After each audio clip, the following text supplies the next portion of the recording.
Ancient Aliens.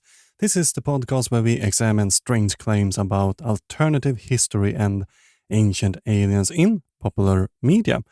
Do their claims hold water to an archaeologist, or are there better explanations out there? We are now on episode 43. I am Frederick, your guide into the world of pseudo-archaeology. This time we are back in alien territory. This episode will cover topics brought up in Ancient Aliens episode 9 from season 3 called Alien and Deadly Weapons. Could it be that ancient weapons were a gift from the aliens? It will be an episode where we focus heavily on metal. I guide you through the evolution of metalworking, and we will notice that aliens did not have anything to do with it. Then we will bravely declare war against anime expert and katana lovers by reviewing common myth about the sword Katanas. Are katanas superior to European longswords? Not really, but it's a bit of a mixed bag. But we will find out more about that later. In the last section, I will talk about Joan D'Arc, and we will find out the mundane reality of a few miracles.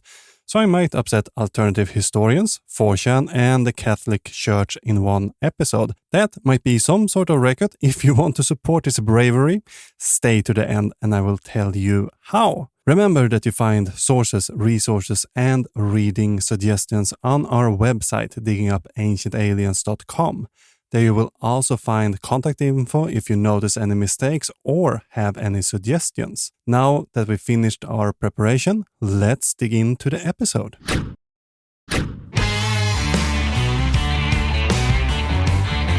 Where would a logical place be to start an investigation into alien weaponry? Apparently with fire, because it's where we will begin everything. We have learned over this series that according to alien theorists, the humans did not invent fire, but it was a gift from our alien overlords. We hear it repeated here, but let's listen to what David Southwell says about it.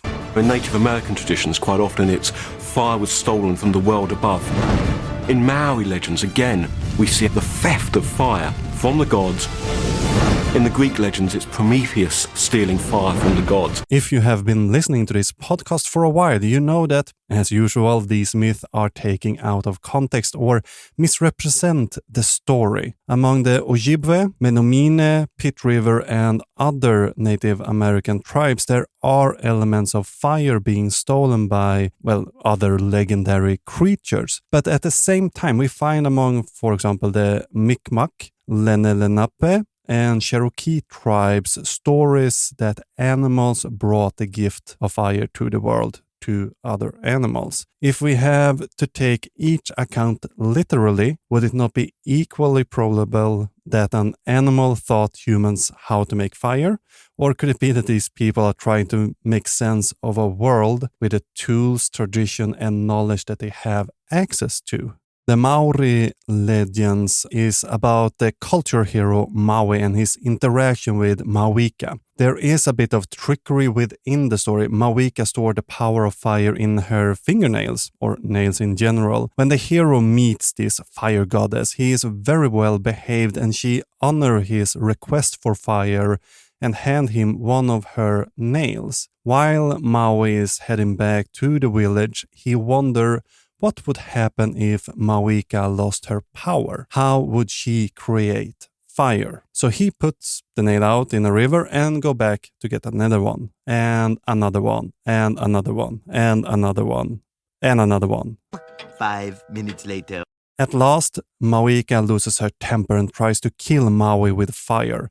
But the hero receives help from the weather god, who puts, the forest fire out that she started to kill the hero. In a last attempt to kill the hero, Mawika throws her final nail, but it misses and implants itself in the Maui tree, the Totora, the Patete, the Pukatea, and the Kaikumako trees. These trees cherish the power of fire and store it within themselves. Maui then carries back dry sticks to the village and teach them that way how to create fire. And the traditional way of making fire is to use a so-called hikaahi, or fire plow. The Maori use a sharpened stick from the kaikumako tree on a piece of mahohe. This method is, well, far more effective than I thought.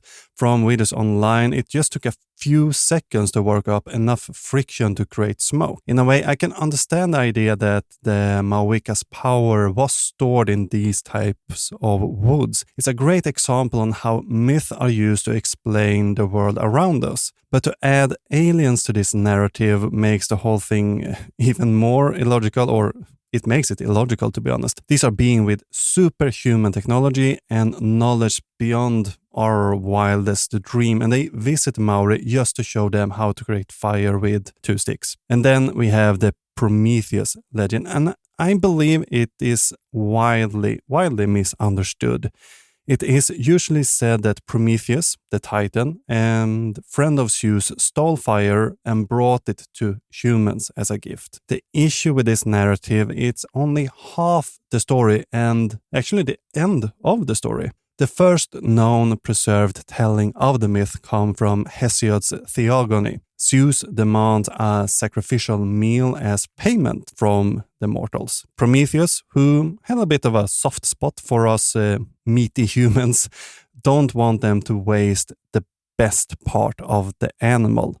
So the Titan hides meat inside the animal's stomach and put an edible skin in a cube of glistening fat. So Zeus have 2 alternatives: the smelly, foul-looking piece of animal intestines, or that great, nice, juicy-looking piece of fat. Donuts. So he, of course, chooses the fat, only to then realize it was all a ruse. Damn it, this better not be a ruse! When the offering is burnt. As a punishment, Zeus was a bit upset about this. He takes fire away from humans like, an obstinate child. Note that the human had fire before all of this started, but Hesiod never tells us how it was first gotten. It was not a really important part of the story.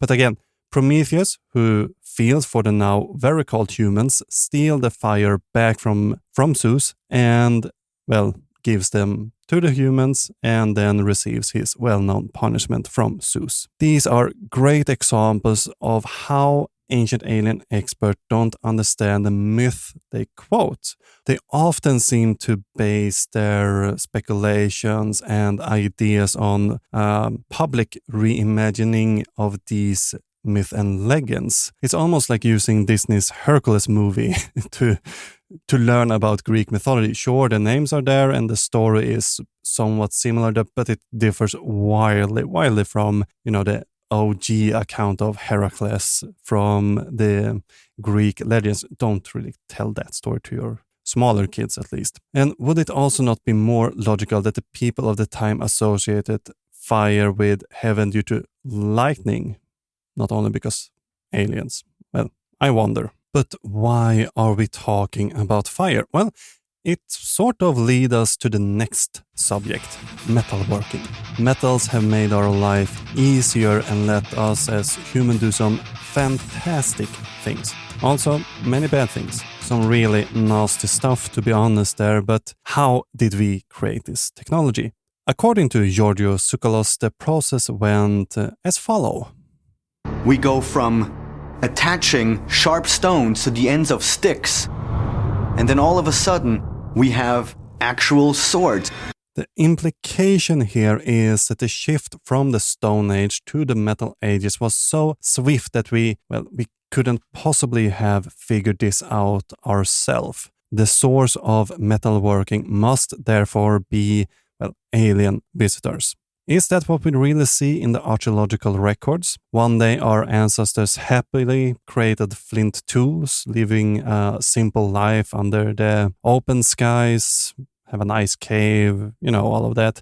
and the next day they're suddenly hammering out bronze and iron swords preparing for war? The answer is, of course, no. As with most technologies, we find a slow but steady evolution of metalworking. The technologies will also differ depending on where they are practiced and the raw materials available to the people, something we would not expect to see if an outside force introduced the technology altogether. So let's start at the beginning, shall we? It is not as we just one day picked up a piece of copper and started to hammer it into a spear. The first use of metal goes back to the Neolithic age. Well, not maybe to create objects, but it seems as they were slowly experimenting with what we could do with this material. Initially, the Neolithic people used, for example, red oxide in graves and in wall decoration. In the Sumerian towns of Eridu and Susa, they used hematite, an iron mineral, to burnish pottery around 4000 BCE, and Egypt found use for copper mineral in cosmetics due to the green and blue colors they produce. As we see here, people used and experimented with these minerals before we got into the Metal Ages. A logical question would be, when does a period start? Is it the first time a technology is used? The first time someone starts to hammer on a piece of native copper? Or is it when a society begins to adopt the technology more widely? I could argue that we should set a date when it's adapted on a larger scale, but it's worth remembering that there's a bit of disagreement on this question. And we also should take note that the periods, Copper Age, Bronze Age, you name it age, are quite fluent. So they will differ compared to where in the world you live, as we will note further on here. We can find early single finds of copper artifacts in form of needles, awls, and beads created around 7000 BCE. These artifacts are made from native copper. Native metals are elements that can be found in their pure metallic form, meaning you can pick them up and recognize them without refining them. Found it. Gold is maybe the most obvious example of native metal. I think we would all be able to identify this element in nature. As long as a copper object has not been heated, we can tell if an object is made of native copper or from mined copper. But as soon as the melting process is introduced, we can no longer differentiate between native and mined copper. And the first objects we find is in copper. Since before the Bronze Age, we have the maybe forgotten Copper Age. And these objects are cold hammered. They were worked without heating and just beaten into shape from their native state. And we know quite a bit about native copper and this type of metalworking because the indigenous people of America still use this technology as the Europeans started their colonization. The issue with cold hammering, either copper or gold, is the end product is relatively brittle. So using the metal for tools was basically out of the question. And at first it appears to have been mere status symbols. So metalwork was a tad limited until the invention of pottery kilns. The earliest known use of a kiln can be found in Tepe-Gabiristan and Tali Iblis in Iran, dating to around 6000 BCE. Katana in Turkey also have a claim to be one of the earlier sites. However, the date is unfortunately quite uncertain and ranging from between 7000 BCE to 6000 BCE. Now, while the locations on the Iranian plateau have kilns preserved from this era, Catalhuyuk has evidence of slag. But what we see here is a quite slow transition from cold hammering technology to smelting due to their dependence on native copper. It was not until around 3500 BC we started to see an increase in the copper objects. With the establishment of Sumerian city-states, the demand for copper seems to have increased, encouraging people to go to the highlands in search of larger quantities than what native copper offer. And we know that the techniques spread rapidly during this time and that local copper production was established rather quickly. Even if the minerals were unavailable locally, this metal was imported and refined later in the villages. Several different levels of smelting techniques have become clear at this point, and they seem to be connected to various groups' cultural development. And while we have spent some time in the Near East, it's easy to think that copper production originated here and then spread outward. While this technology has some diffusionist tendencies, it was most likely evolved in several different places. While Iran and Turkey were relatively early in using copper, Southeast Europe picked up the technology around 5000 BCE. The earliest copper uses started around 3000 BCE in the Shaanxi province in northwest China. The exciting part is that they most likely developed independently. So we have a zone in Iran and the Near East, we have one zone in Southeast Europe, and then we have one zone or epicenter in the northwest of China. Again, not something we would see if an outside force introduced this technology. After the break, we will enter the Bronze Age and continue our heavy metal trip.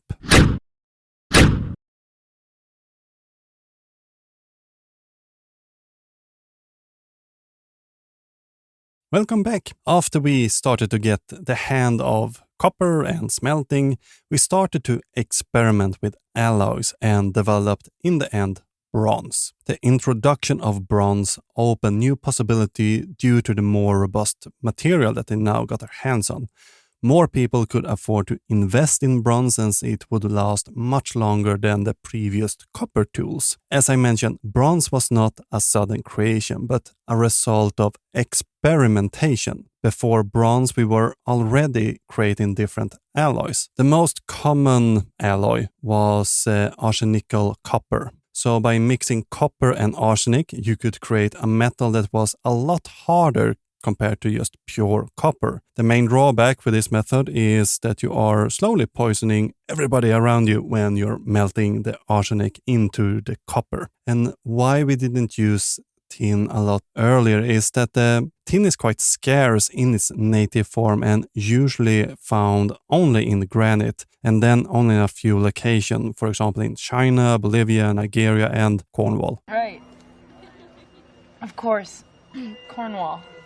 So most of the tin is enclosed in granite. How did the Copper Age people access the material?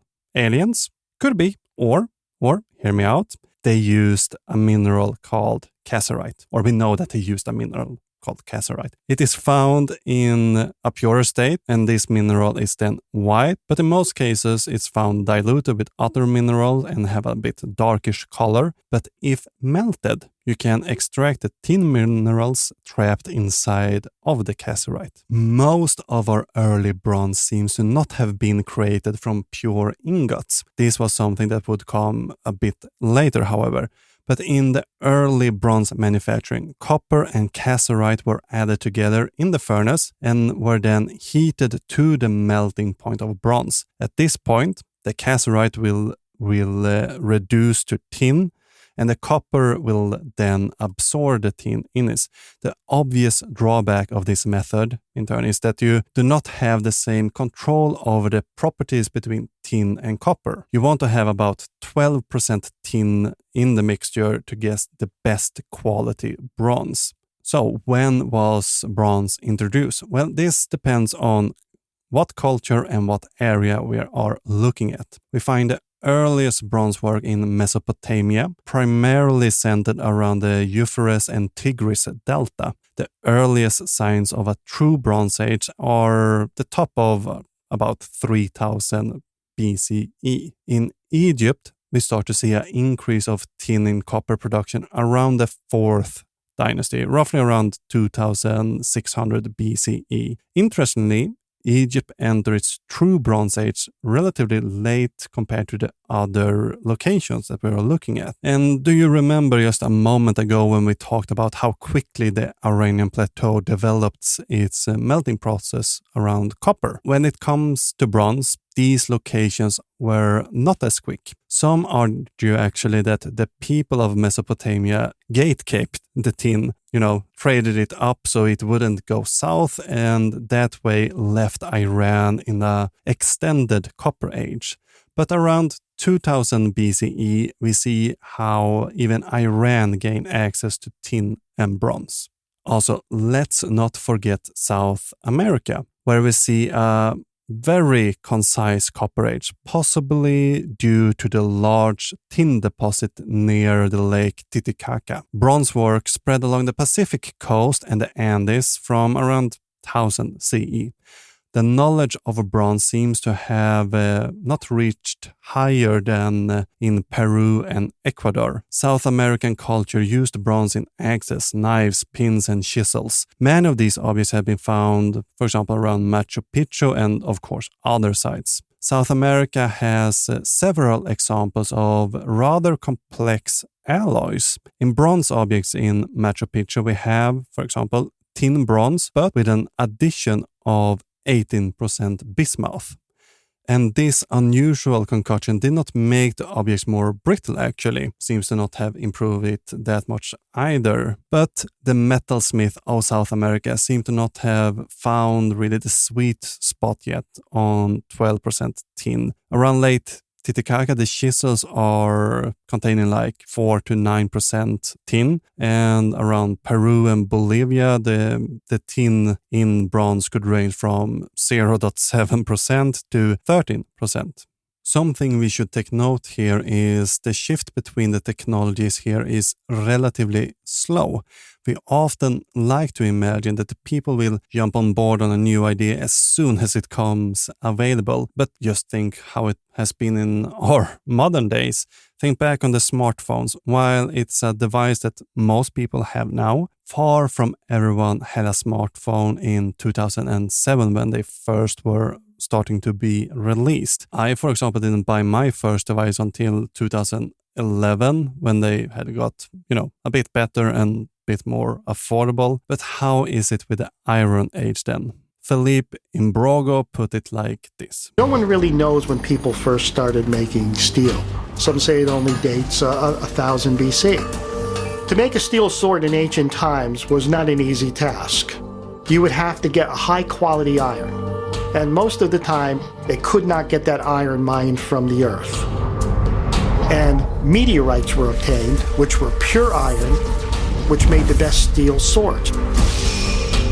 These were considered magic swords, and it was usually a guarded secret. I believe Philippe is talking about iron and not steel, yet he asked a valid question. When did we start to make iron? And the question is more complex, or the answer to this question is more complex than one might think. Iron, like copper, can be found in a native form, especially in meteorites. Therefore, we can see iron trinkets that were created almost alongside the earliest copper artifacts. So let's rephrase the question. When did we start working iron with intent and advanced techniques, not just cold hammering? The earliest location of metalwork can be found in Alakahuyuk, where the first known iron dagger was found. But iron also had a slow start. We didn't see large-scale production until 1200 BCE. And from this time forward, iron became the dominant metal to some extent, but the Greeks and the Romans used bronze in their armies for quite a long time after the introduction of iron. The Roman military still had armor of bronze up to the 3rd century CE. And ironwork have a much clearer diffusion spread than, for example, copper and bronze. There are, however, indication that iron technologies were invented at different times and location. Chinese metalworking began in 600 BCE, well after the adoption of iron in Asia Minor. A key difference is that Chinese metalwork start with actually using blast furnaces, and we don't encounter this technology in the Western world until 1100 CE, when it was, created, introduced in Sweden. And from Sweden, this technology then spread throughout Europe between 1400 and 1500 CE. Again, we see an example where technology is developing independently and in separate parts of our world. And ironsmithing was developed fairly late and slowly because it depends a lot more on heat. To get rid of all impurities, you need to melt the iron. It basically has to become liquid. And this does not happen until metal reaches 1540 degrees Celsius. And the early furnaces were incapable of reaching these temperatures. And the furnaces developed around 1200 BCE were only capable of heating iron to 1200 degrees Celsius. Well, this is enough to melt the iron and eliminate some impurities or slag. The issue is that this reduction, called bloom, will still have charcoal and slag left in it. On top of this, the chemical reduction is often in smaller fragments. These pieces must then be welded together in the smith fire and then hot hammered, worked by this blacksmith. How iron was obtained will also differ depending on where in the world you were located. So in Sweden and in Central Europe, access to iron in geological rock was minimal during the Iron Age. Here or there, they used the bog iron instead, a highly impure iron mineral that is accumulated in bogs. Typically, that's bogs that's fed by iron-rich spring water. And these clumps are then fished out of the wetlands in late spring or around midsummer when the areas are the driest, basically. And the mineral then is refined and melted in a furnace. When I say this mineral is impure, I mean it is impure. From 400 kilo of bog iron, you get after the reduction about 35 kilos of iron that can be used by the blacksmith. And it seems as within the Scandinavian population, the knowledge on how to kind of melt iron, work bog iron, was fairly common knowledge. And we learned this from looking at how much iron is left in the slag pieces at a farm or at a settlement. And we can take, for example, the Viking settlement in Les Ans Meadow in Canada. Looking at the slag we find at the site, we see that the people here knew how to do it, how to work bog iron, how to melt it, but they did not have expertise in it. They seem to have left a lot of iron in the slags, meaning that they didn't heat it properly, didn't build the furnaces properly, and they probably had the same access to this knowledge as the expert iron worker on Iceland. And on Iceland, we don't see this amount left in the slag of iron compared to this settlement in Canada, and we see it in other locations. Looking at different farms that seems to have some sort of metal production, they have a lot more iron left in the slag compared to the blacksmith that we can find in the villages or settlements, for example.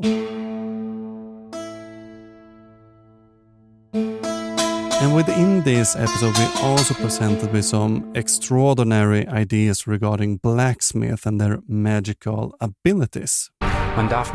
You mustn't look the village blacksmith in the eyes, because people are frightened of being killed by his gaze. The blacksmith isn't allowed to live in the village because of his magical powers.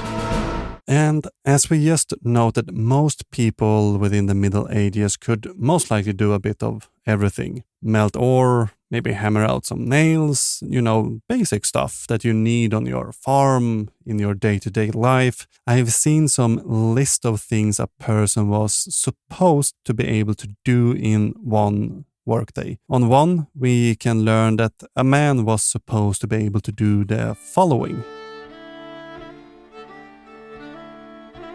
dig 80 meters of dike, cut down 15 trees, cut 6 loads of firewood, cut 100 hop sticks, sharpen and polish 110 pairs of poles for round pole fence, build a sled, add 2 layers of log on a log cabin, cut 100 sheaves of leaves.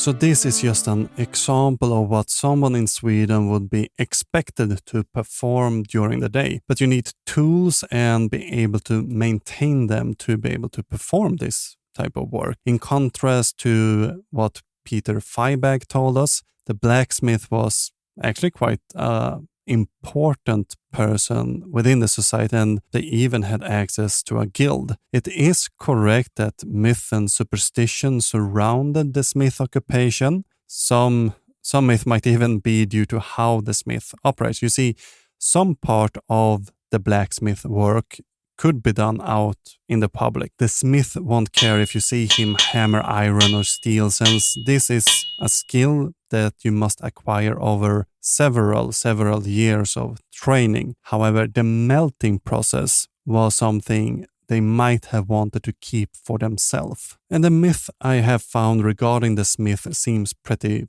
tame. Basically, anvil dust is supposed to have had magical properties, but in the mind of the past, many things were supposed to have magical properties. The blacksmith position in society was a lot better than we're led to believe by these ancient alien proponents. As we saw with the Viking settlement in Canada, they were terrible at melting iron compared to the craftsmen we find on Iceland. Blacksmiths most likely kept the melting process to themselves as good as possible or within the guild, because learning how to get the proper temperature to get good steel will not take years of training. And as with any secrecy, these lead to speculation and superstition. So if you wanted to get this knowledge, you had to be accepted as an apprentice by a smith, because if they could, keep this good steel and iron to themselves, people would need to come to them to buy these type of things, protecting their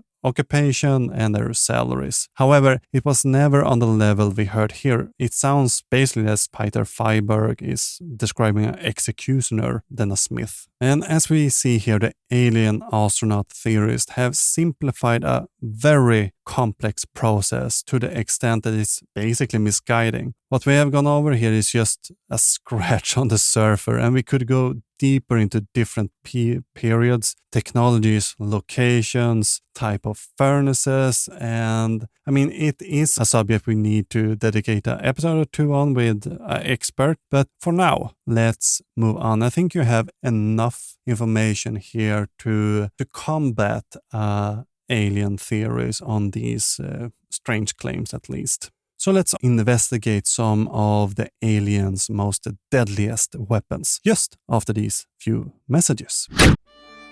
I'm just going to pause the episode here and thank you, my dear listener, for tuning in. It's great having you here exploring the world of pseudoscience with me. If you want to support the cause of educating people and combating pseudoscience, I'd like if you become a Patreon or a paid subscriber of the show. For as little as $2.50 per episode, which is less than what the Loch Ness Monster asked for, you will help me continue producing high-quality content and gain access to a treasure trove of exclusive bonus material. Imagine the benefits of becoming a paid subscriber, where you will gain VIP access to our exclusive pseudoscientific book club. You will have the opportunity to hear me read and discuss the works of our favorite on-screen experts for you. To sign up and become a paid subscriber, simply head over to diggingupancientaliens.com/support. You will find all the information you need to join our community there. Your backing of the program would empower me to create more content that assists people while keeping the show as accessible as possible. So let's combat misinformation and pseudoscience together. Just head over to diggingupancientaliens.com/support to sign up. Together, we will uncover the truth, one episode at a time.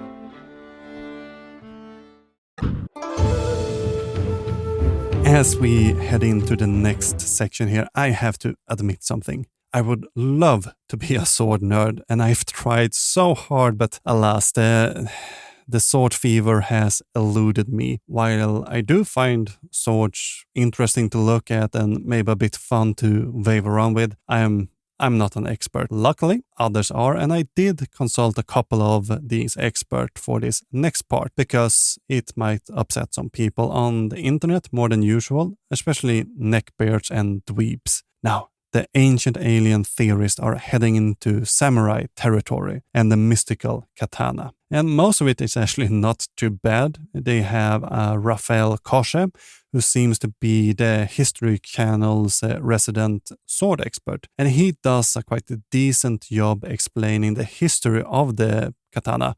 Some Japanese fetishism is sneaking in here and there when he speaks, but Raphael does not really say something extraordinarily odd, keeping in mind that he is a white American talking about Japanese swords. And he covers some rituals and myth about the katana, but it is actually not until Professor Michael Denning from UC Irvine that things actually start to go wrong here. The famous stories are always, of course, the Japanese steel used for the samurai blades has been very hard to reproduce because some of these processes can be incredibly sensitive to the exact detail of the temperature. Some of its features are just its flexibility and the way they were able to fold it over and over, and its incredible strength and its resistance to oxidation, which is what you really need to keep something sharp. You see, Japanese iron quality was not as excellent as most legends make it out to be.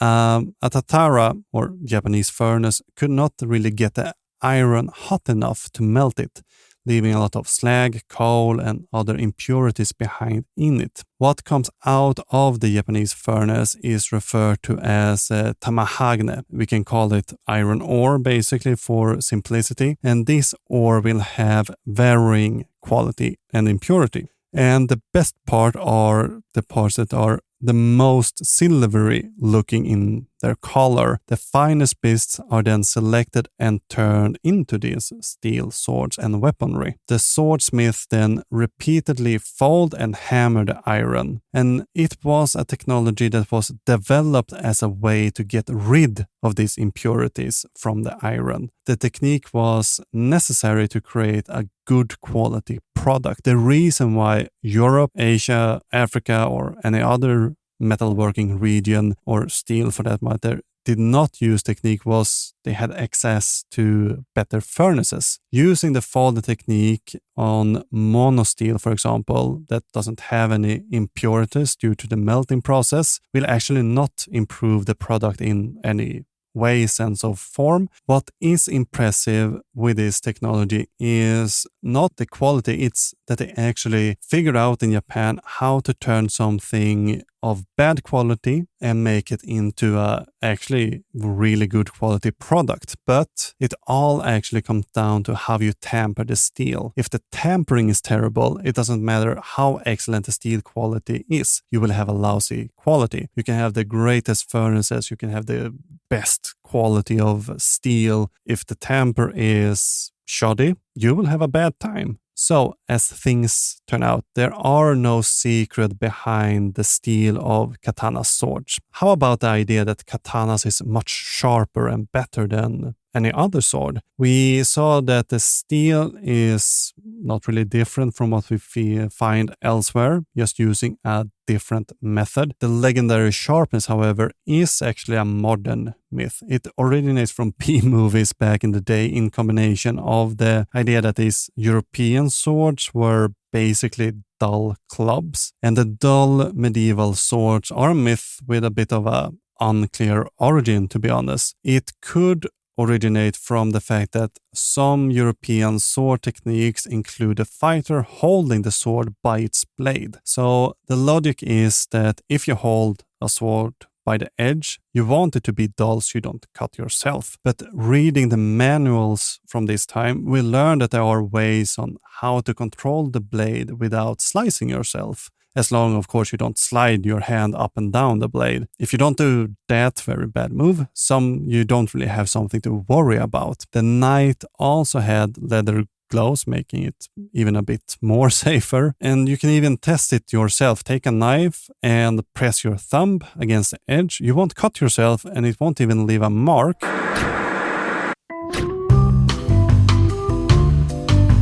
So my lawyers just told me that you are not supposed to do this at home. I am also supposed to add that this show is only for educational and entertainment purposes. Well, jokes aside, Katana is a sword with a long tradition, and there will be katanas of excellent quality, and there will be those of bad quality. Rituals and mythology does not make the blades exemplary. Experienced smith, however, will make a blade good or bad. It does not matter if they operate in China, Japan, Scandinavia, Iran. There have been people with great skill, a lot of talent, and the good connection to get their hands on the best raw material. These have gone on to create amazing product, blades that legends are born from. They don't need any extraordinary power. They just need skill, time, training. There is no room for alien intervention in all of this, and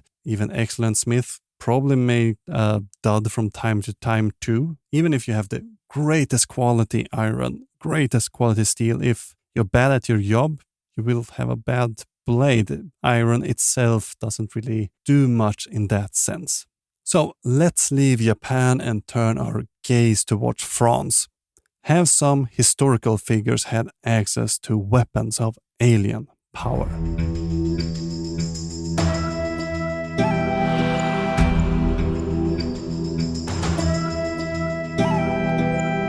How about historical people? Do we have any examples of these having access to these magical alien swords? According to ancient alien theorists, it so happened that Joan D'Arc had one of these magic weapons, of course. When Joan of Arc was arrested and brought to what we now know of as her condemnation trial, her inquisitors were determined to get information about her sword. Her inquisitors were obsessed with finding out about her sword, and that is because Joan of Arc's sword was reputed to have legendary power, divine power. Joan of Arc is a character we will devote a bit more time to in a future episode, and we're not really given that much in the section here. They get into some rather problematic stuff that I want to address in a different episode.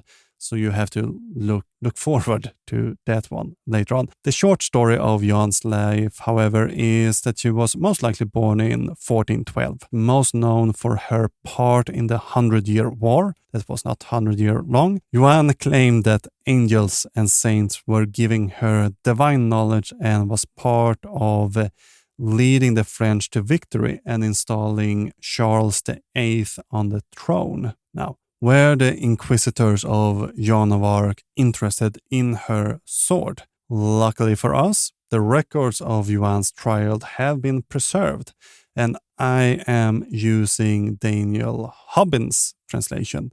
But there's a couple different versions available online freely, and I linked those as well on the episode page on our website. And no preserved record actually mentioned the sword possessing any sort of magical power, and Joan actually had a couple of swords, it seems like. And in Joan's trial, they do spend some time talking about her swords. We learn, quote, "She says as soon as the sword was found, the clergy there rubbed it, and at once the rust fell off effortlessly." Something that might be expected when an angel foretells you about a sword, but they then go into details of the colors of the different scabbard that you got from the village, and you got a couple actually where the sword was found. The inquisitors then go on to ask if you put any blessings on the sword, or curses for that matter, which Joan denied, indicating that the sword was important to her because it was found in Catherine de Fierbois Cathedral. Catherine was Joan's favorite saint and the reason for basically the importance of the sword to her. While being asked if she tried to pray to make the blade give her better luck, she is supposed to have said, It is good to know that I would have wished my armor, mon harnois, to have a good fortune. Joan was wounded twice in battle, so the scribe seems to have left a little bit of her wit within the protocol themselves, and they spend more time almost on the banner during this day, and Joan even say that she prefers having the banner into battle over the sword. She intended not to hurt anyone, so the flag she felt was more suitable for her. These swords are actually mentioned in 2 different sources, and some exciting piece of information can be found about Joan's sword in Chronique de la Pucelle and Journal du Siege d'Orléans. In these chronicles, the story of this sword is brought up, but they differ a little from what we hear at the trial. According to the earlier accounts, Joan asked for a sword from Sainte Catherine de Faubourg Cathedral. The important part is that it's supposed to have 5 crosses on the blade. And according to Chronique de la Pucelle, there was a box of swords. Quote, during these things, she said that she wanted to have a sword that was at Sainte Catherine de Faubourg, where there were 5 crosses in the blade, fairly close to the handle. They asked her if she had ever seen her, and she said she had not, but she knew very well that she was there. She sent there, and there was no one who knew where she was or what it was. However, there were several that had formerly been given to the church, which they all had a look at, and one was found quite rusty, which had 5 said crosses. It was brought to her, and she said it was the one she asked for. It was polished and well cleaned. So apparently there was a custom among the knights who survived the Battle of Agincourt to leave their swords at this church as a token of gratitude to Saint Catherine for having protecting them in this battle. As for the rust, we are told in the Journal du Siege d'Orléans that the sword was just a bit rusty, but when Joan had confirmed they had the right one, it was clean and polished and looked great for her. Note here that the chronicles don't give the sword any sort of magical attributes. Neither do we see this in the trial. The Inquisitor wants Joan to have used magic with the blade. If there were magic, they would have added these charges towards Joan, but the questions don't really get the answer they want, so they shift. If the Inquisitor had evidence for the sword's magical properties, they would definitely have brought this up. I assume it would have been the same with the Chronicles. If it was magic connected to this sword, why not boost it? Just throw it up. God is on our side and give us holy relics, and the friends are in the favor of the God Almighty himself. It's a bit odd, but I will close out the show on that note. The evidence for ancient aliens were not found this time either. So let's try again next time. Until then, please spread the word by leaving a positive review on platforms like iTunes, Spotify, or among your fellow trench dwellers. For more information about me and the podcast, check out diggingupancientaliens.com. There you will find an extensive list of sources and resources and reading recommendation for those eager to expand their knowledge on the subject matter, and they're all listed on the episode page. You find me on most social media sites, and if you have comments, corrections, suggestions, you also find my email on that site. Use it wisely. I've gotten some nice messages lately. I really appreciate those. And if you want to support the show in any way, you can head over to Archpod Network, become a member there. You get access to all their shows, bonus material, and ad-free content, and all of that nice, amazing stuff. There's also a Patreon just for this show. And if you don't like Patreon, there's a membership thing on the website. Now, Sandra Martelor created the intro music, and our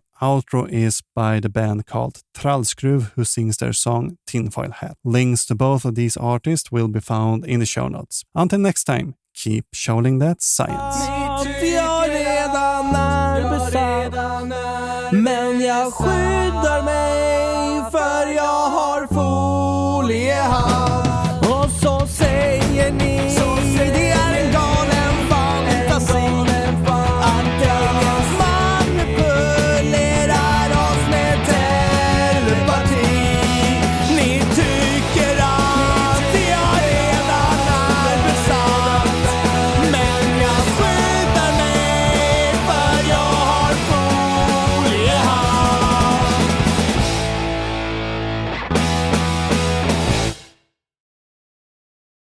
Thank you for tuning in and listening to this episode. Remember that we have a subscription going on. You can become a patron or other subscriber for as little as $2.50 per episode. Go to diggingupancientaliens.com/support. That is, go to diggingupancientaliens.com/support to read more information and sign up right there.